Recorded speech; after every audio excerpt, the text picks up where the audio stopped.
Hola, ¿qué tal, amigos? Bienvenidos a este nuevo programa. Comenzamos la semana, hoy lunes, y siempre intentando hacer y llevar, por supuesto, actualidad del puerto de Santa María. Un programa variado, pero que vamos a comenzar, al igual que la semana pasada, con Miguel Pérez de Irigoyen. Miguel, bienvenido, muchas gracias. Hola, muchas gracias a vosotros por la invitación, buenas noches. Bueno, en la semana pasada que hablamos acerca de las cláusulas a suelo, y antes de empezar con otro tema, también queríamos añadir algo más sobre algo que se pudiera quedar también en el tintero la otra semana, referente a los gastos notariales, que también es un tema importante. Es un tema importante y no pequeño, quiero decir. Sí, todo lo que se han gastado todo lo que se han gastado es un dinero considerable. Esa cláusula es una cláusula que recientemente el Tribunal Supremo también ha declarado nula por abusiva.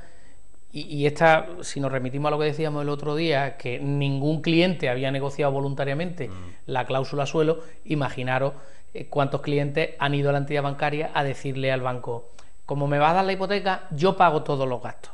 Evidentemente eso no existe. No. El banco incluía, como tantas otras, incluía una cláusula en la que imponía al prestatario, en este caso al consumidor, al señor que se estaba comprando su casa, le imponía el pago de todos los gastos que se produjeran por la formalización de esa hipoteca. Todos los gastos son el de notario, el de inscripción en el registro, el de la gestoría y el del impuesto de actos jurídicos documentados que se devenga por el otorgamiento de la escritura.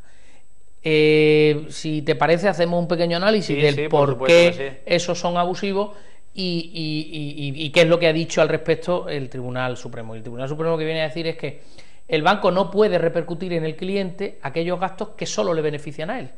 ¿Y por qué le benefician a él? Pues muy sencillo.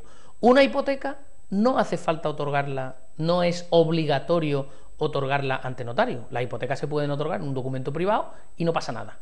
¿Qué ocurre? Que si se otorgan en documento público, como intervenido por notario, una escritura, evidentemente el banco está más protegido porque tiene un título ejecutivo que tiene preferencia judicial. Todas las hipotecas no es obligatorio inscribirlas en el registro. ¿Qué ocurre? Que si se inscribe en el registro, el banco está más protegido puesto que puede ejecutarla. En definitiva, ¿qué dice el Tribunal Supremo? Todos aquellos actos que se realicen en beneficio de una de las partes, es decir, de la entidad bancaria, deberán ser asumidos por ellos. La cláusula, los gastos por los cuales te imponen la gestoría, pues 3/4 de lo mismo. No es necesario contratar una gestoría para inscribir el título, no es imprescindible. De hecho, las propias oficinas de notaría, los propios notarios ofrecen ese servicio. Por tanto, es un servicio para el que no hay que recurrir a un externo. ¿Por qué se recurre a un externo? Porque generalmente son gestorías que están vinculadas a la propia entidad bancaria, si es que no son propiedad de ellas, y la entidad bancaria con eso controla mejor el proceso de inscripción, pero no son imprescindibles. Se cubre las espaldas legalmente. Correcto. Por tanto, si usted la elige, usted la paga. Claro. Y el impuesto de actos jurídicos documentados, que viene a ser aproximadamente entre el 1 y el 1,5% sobre el importe de la responsabilidad hipotecaria, es decir, sobre la hipoteca y un poquito más, le corresponde, según la normativa y según lo que ha dicho el Tribunal Supremo también en su sentencia de diciembre de 2015, lo que ha venido a decir es que ese impuesto grava una actividad que es el otorgamiento de la escritura y la inscripción, el otorgamiento de la escritura como garantía hipotecaria, grava esa operación. Y como esa operación a quien favorece a la entidad bancaria, procede su abono por parte de la entidad bancaria. Y aquellas entidades que se la hayan trasladado la obligación, imponiéndola a los consumidores, pues pudiera ser que fuera una cláusula nula.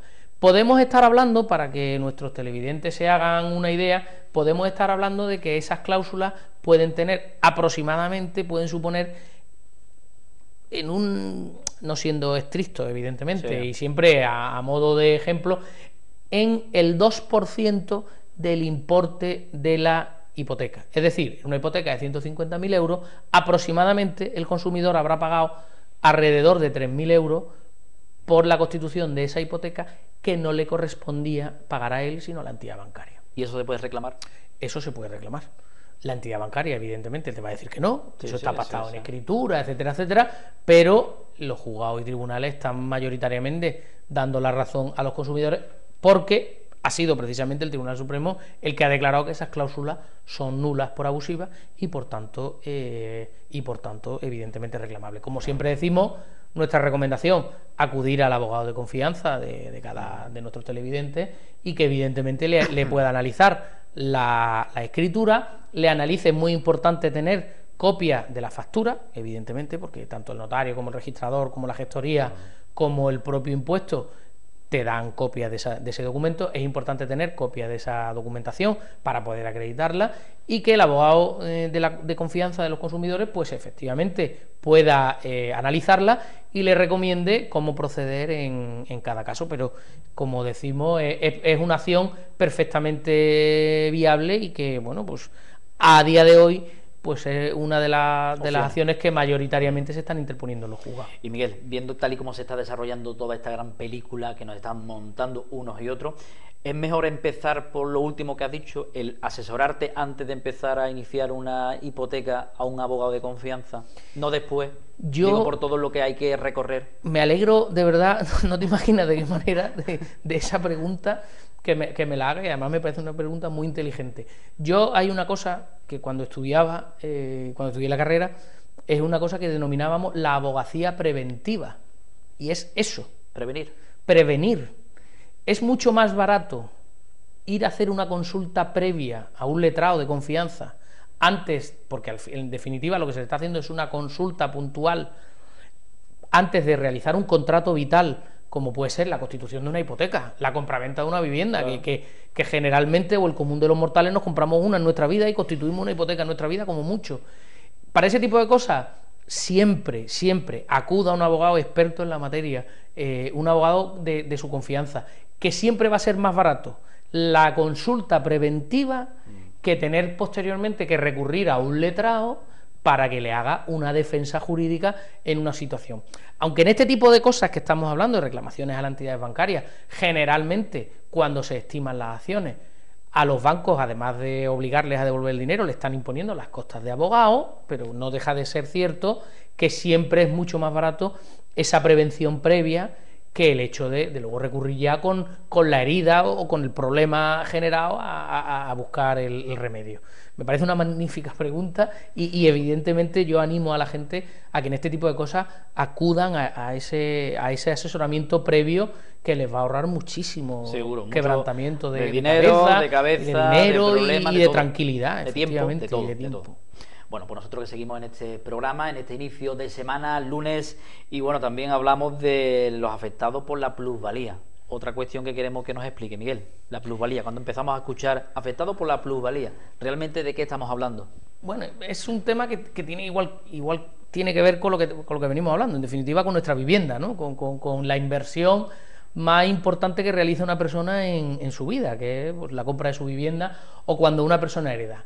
La plusvalía es un impuesto, aunque es un impuesto que tiene una regulación estatal, lo gestionan los municipios, está transferida a gestión de los municipios, y es un impuesto que se devenga cuando se produce una transmisión de un inmueble, sea por compra-venta o sea por herencia. Es decir, si mañana cualquiera de nosotros hereda la casa de la abuela, pues va a tener que pagarle al ayuntamiento ese impuesto que se denomina plusvalía. O si mañana vendemos nuestra casa porque nos vamos a comprar otra un poco más grande, pues de esa venta también tenemos que pagar la plusvalía. El impuesto de plusvalía, ¿qué es lo que legalmente e hipotéticamente debería de gravar? La plusvalía grava el incremento de valor de los terrenos de naturaleza urbana. Ese es el nombre. Lo que conocemos como plusvalía es el impuesto que regula el incremento de valor de terrenos de naturaleza urbana. En definitiva, lo que viene a regular es cuánto ha habido de incremento de valor durante el tiempo que el inmueble ha estado en mi poder, y en base a eso le pago un impuesto al ayuntamiento. Esa es la teoría. ¿Qué ocurre? En época de bonanza, generalmente se vendían los activos por encima de valor del que se habían adquirido, y si era cierto que se generaba un hipotético beneficio o un hipotético incremento de valor por el cual se gravaba. ¿Qué ocurre? En la época de crisis por la que hemos pasado, todos conocemos que los activos inmobiliarios se han depreciado y seguro que todos, y seguro que nuestros televidentes conocen casos en los que se ha vendido inmuebles por debajo del valor el que se adquirieron. O el caso más sangrante, que es las personas que, por desgracia, no son pocas, y algunas de ellas nos estarán viendo, las personas que se han visto obligadas a entregar su casa o han perdido su casa por una ejecución hipotecaria, también han tenido que abonar ese impuesto de plusvalía cuando han hecho esa dación en pago de la vivienda. Bueno, pues el Tribunal Constitucional, en una sentencia reciente, lo que nos ha dicho es que solo cuando efectivamente se produzca ese incremento se podrá cobrar la plusvalía. Traducido de otro modo, cuando en esos procesos de transmisión, sea por compraventa, sea por herencia, o sea por el título que sea, no se produzca un incremento de valor real, no cabe girar plusvalía. El problema es que las entidades municipales, los ayuntamientos, que son fundamentalmente los que liquidan este impuesto, emplean una regla matemática que está establecida en la ley, que es la que dice: tantos años ha tenido usted la vivienda en su propiedad, por ejemplo, 10 años, lo multiplicamos por un coeficiente, y de ese coeficiente el valor de la vivienda lo multiplicamos por ese coeficiente y le grabo con hasta el 30% de ese coeficiente que salga. Y eso era el impuesto.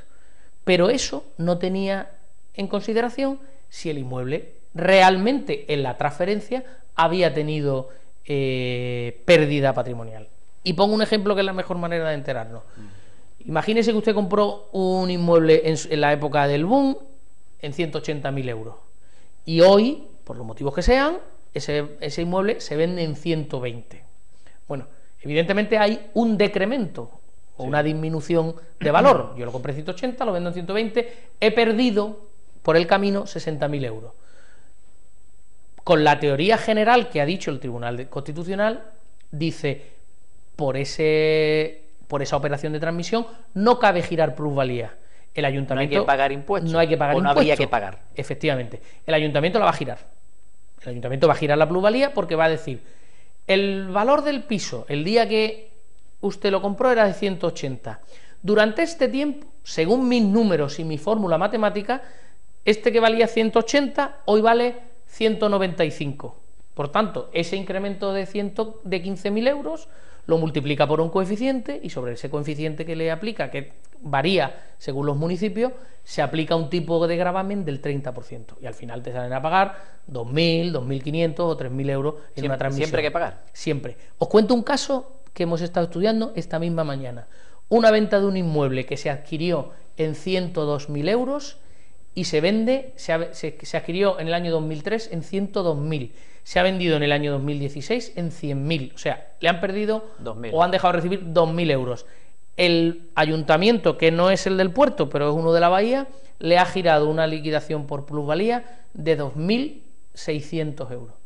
Pues evidentemente no cumple con el criterio del Tribunal Constitucional, y evidentemente en el despacho pues lo estamos estudiando porque vamos a interponer la correspondiente acción judicial. Que ese sí es un punto interesante en cuanto a plazos, etcétera, etcétera. Sí.